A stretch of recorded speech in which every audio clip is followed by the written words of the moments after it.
السلام عليكم ورحمة الله تعالى وبركاته ومعلم سنين تاريخنا يكون بيجان تايتونكا بشكل تمنا سنة كلا بدو كل شيء لواتنكا ولي وحنا ملاينا يا مالما هنينا قادر إنه هريا عصو نوع parole ونقول ماينو معناه هو تقانان وهريا عصو regione وغوبا religione markay tahay horaan usoo qaadana waa diin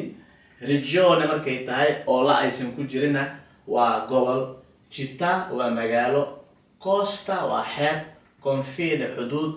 penisola waa jasiirad waa kusoo celinayaa regione gobol città magaalo costa xeeb confine xuduud penisola waa jasiirad. waxaan filayaa inaad ka bogateen inta aan ku kulmi doono isbuuc soo socda casharka mid lamid ah waxaan idinkaga tegaynaa sidaas iyo nabadgelyo wasalaamu calaykum waraxmatullaahi tacaala wabarakaatu.